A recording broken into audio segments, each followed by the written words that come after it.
by itself, the new DN out, you know, more team building is possible because she slides in with what already is the best team, or, you know, the best unit in the game, which is Melly on the Sins team. And this version here could be a great option for going second for, you know, lower end players. Although, two of the characters are, you know, recently released, and on banners, I would say no free-to-play player has any business summoning on regular banner, like non-festival banners, non-collab banners. You know, they're just not worth nearly as much, but I want to give it a try. And I like to slide in collab banners into that, you know, pool of banners that, you know, for free-to-plays are more worth summoning for, because, listen, whatever we want to think about Zalhard, dude, every video I gotta mention it, but this is important, okay?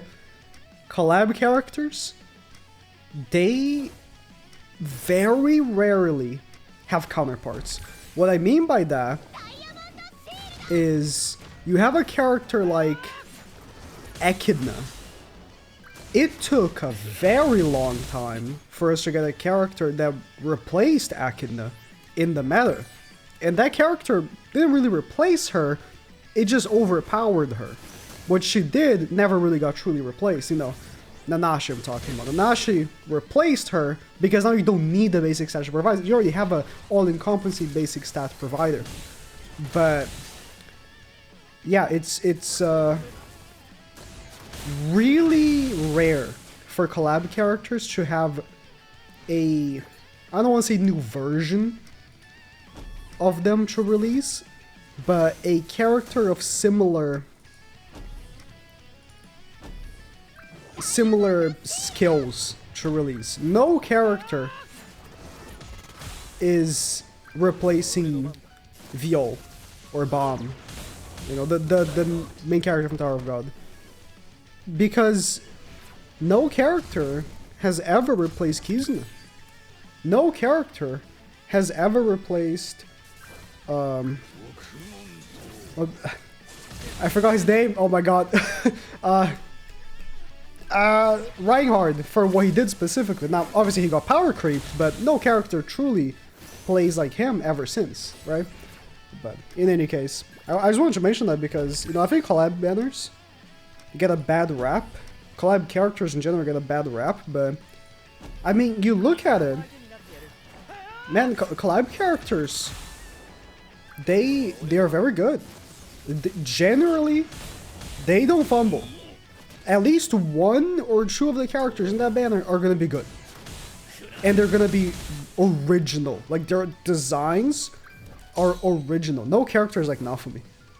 No character. No character has ever played like Naofumi since his release. The way he was played has never been replicated. Ever since he released. Okay. In any case, talking about the team. The idea here is you have quite a bit of defensiveness with this team. We have King, Shield, beginning of battle, and then we have DN, which can taunt and provides basic stats every time we get attacked. I don't know if the Shield gets attacked. Do we still get the basic stats? I guess we'll find out next match here. I need someone to attack the Shield but not break it. But now the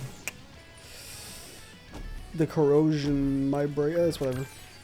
I'm just going to only attack with King here.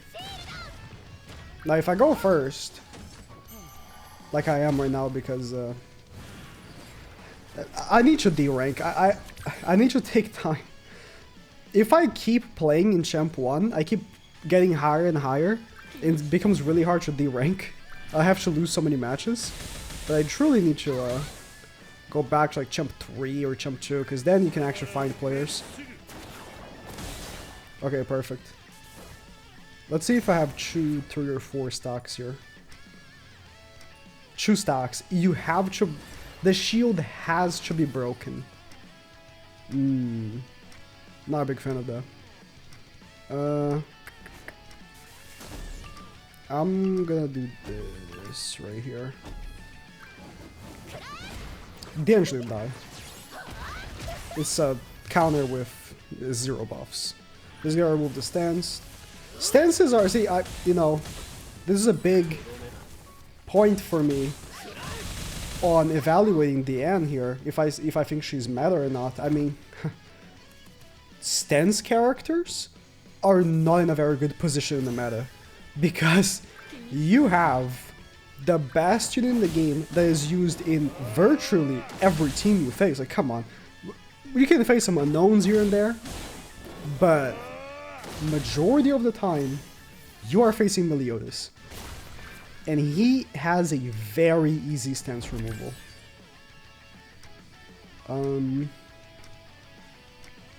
Could I kill with this on tier? Unlikely, but I'll still do it. Got the damage increase from the end here. In any case, very easy stance removal. Like, I'm gonna remove her stance again. Oh, she's dead. Did not kill. And let's say you don't face melee. Well, there's another very, very powerful character called Elizabeth, which also has a stance removal. Not as accessible as melee, mind you, because you need 4 stacks, and not only you need 4 stacks, but also she needs to have the 4 stacks before the attack. I've talked about how I don't like the design of Liz quite a few times by now. I didn't mention the Starosta link. I have the Starosta commitment just because I saw the leaderboard players were using it. But, I mean, I guess that's in case you face Zahard. But I'll be real, that's highly unlikely that you're gonna face one. So Inferior just seems pretty good because you have the damage reduction from Merlin. You got the shield, which protects you in the first turn. And obviously you have basic stats from Merlin, and you have basic stats from DN. Now DN's, you can go compare, right? DN versus DN. You go like, okay, but I could just run this team with red DN. And that's true. And red DN does give damage reduction to the whole team when she stances, but I've made this point already in the other video. I think that the 30% basic stats is just leagues better than 40% damage reduction. That's just how the game works. With 30% basic stats, you are accomplishing a lot more than 40% damage reduction. For one, because having 30% more HP is just that, is quite a bit better than having 40% damage reduction for a majority of cases. But then you have the defense, which defense is not the best stat, but it's better than nothing. But most importantly, you have the attack. 30% attack. And attack is big. 30% attack is a huge improvement. Compound that with melee's, you know, 50% attack related stats. See, okay, now that I'm thinking about it, I think I would rather, you know, remove the Estarossa commandment, give melee Mael link, and put King on Green Sauriel, so that I can actually put some debuffs, because without Bond, Merlin's relic is good, very good, right? But I like it a lot better when you are using all of it. You get the 15% basic stats, and you get a 30% damage reduction. If I had to, you know, say, oh, one or the other, 15% basic stats, for sure. But both together, it's a very good combo. It is a Sin team I've been seeing quite a lot. People are still running this. I mean, makes sense. If you're doing something for King, yeah, definitely probably want to run this over running, like, what, Blue King or Red DN.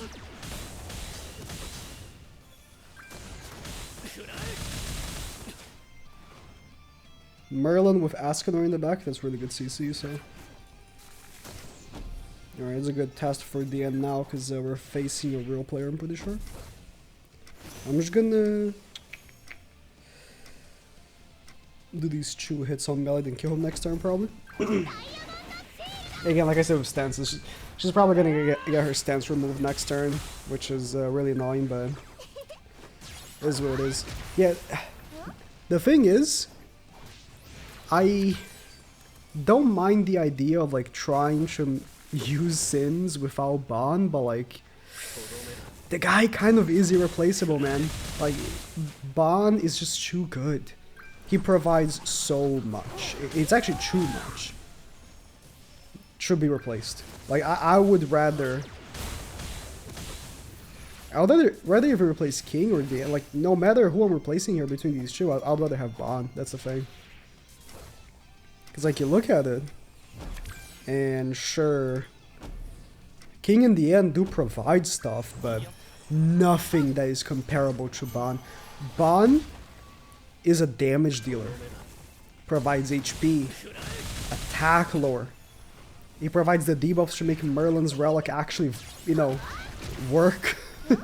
Like, we are scrambling here to make any use of Merlin's Relic. We have no debuffs.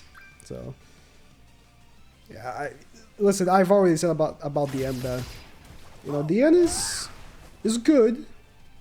Even though, you know, half of her passive only works in PvE. She's good for PvP, but, like, she's just unfortunately not good enough. Definitely runnable, but not good enough. So, I'm probably not going to update the tier list until after the next update, after the festival. Because updating the tier list just for one character is kind of pointless. But if I was to put the end somewhere, it would either be usable or sub-meta. Definitely not meta. Keep using Ban. Yeah.